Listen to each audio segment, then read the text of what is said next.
By the end of the 6th century, Slavic populations had occupied a territory stretching from the Baltic Sea to the Balkans.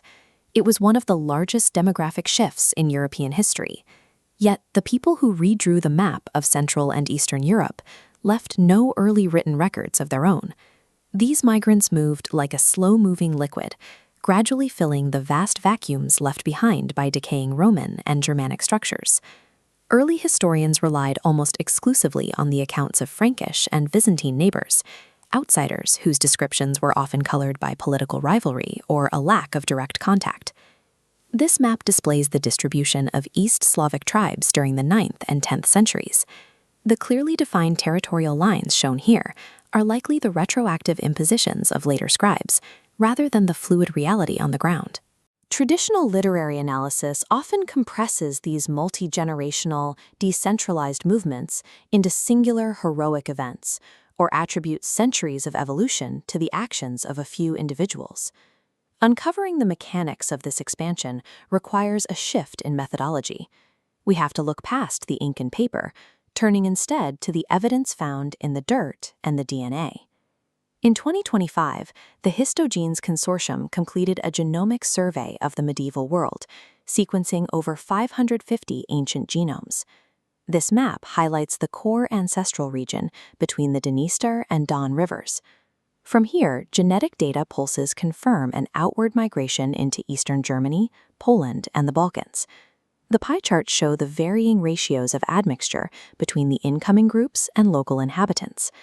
This genomic profile indicates a process called Demic diffusion. Small, family-based groups moved into new territories and gradually integrated with the people already living there. In Eastern Germany, this process resulted in an 85% ancestry replacement. The modern Sorbs, a Slavic-speaking minority in the region, still retain this specific genetic profile today.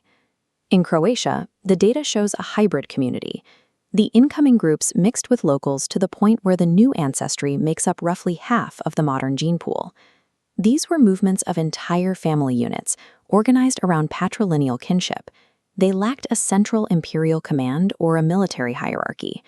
The expansion's success was built on this decentralized social structure, which allowed small groups to absorb local populations and adapt to different regional contexts.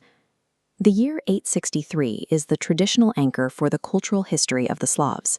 The narrative states that Byzantine missionaries Cyril and Methodius arrived in Great Moravia that year, single-handedly introducing both the Christian faith and the first Slavic alphabet. This fresco depicts the two saints holding the Glagolitic script. In many histories, this scroll represents the moment of Slavic enlightenment. Archaeological excavations have provided a different timeline. By the turn of the 9th century, burial practices across Moravia were already shifting. The dead were no longer being cremated according to pagan tradition. They were being buried in coffins, a clear physical marker of Christian influence. Stone church foundations at sites like Mikulčice and Modra date to the first half of the 9th century, well before the Byzantine mission ever crossed the border. At the Nitra Castle Hill, architectural finds suggest sacral buildings were already serving as administrative centers before 863. Cyril and Methodius were a late-stage political maneuver. They arrived in a region that had already been building a Christian infrastructure for decades. The real religious transition began in the late 8th century, driven by Frankish and Aquileian missionaries moving eastward. As the Frankish Empire expanded, Charlemagne's son, Pepin, moved to consolidate power over newly acquired territories. In 796, Pepin organized the synod on the banks of the Danube to establish an ecclesiastical administration for the region. Records from that synod show bishops debating specific baptismal rules for the Slavs, acknowledging that Christian practices were already spreading in an unorganized ad hoc fashion. By 828, the Archbishop of Salzburg was consecrating a church in Nitra. This proves a functioning church hierarchy was operating on the ground nearly 40 years before the Byzantine mission. Christianization was a gradual infiltration of the Frankish religious system, tied more to the expansion of state power than to a single missionary event. If the physical evidence is so clear, we have to ask why the monolithic narrative of a single missionary dawn remains so prevalent. The Russian primary chronicle provides the clearest example of how these singular historical myths were constructed. For centuries, scholars treated this complex document as the work of a single man, the monk Nestor. When we compare the Chronicle to Nestor's verified works, we find direct contradictions. The texts disagree on the founding of the crypt monastery in Kiev, the number of original monks, and even whether Nestor was present at the monastery when its leaders were alive. Textual criticism now identifies the Chronicle as a patchwork of regional records and oral traditions, edited and compiled by multiple hands over the course of a century. Historians mistook this patchwork manuscript for a single author, in the same way they mistook a centuries-long cultural absorption for a single event in 863. Aligning genomic data with structural archaeology and textual criticism reveals a consistent model of Slavic expansion.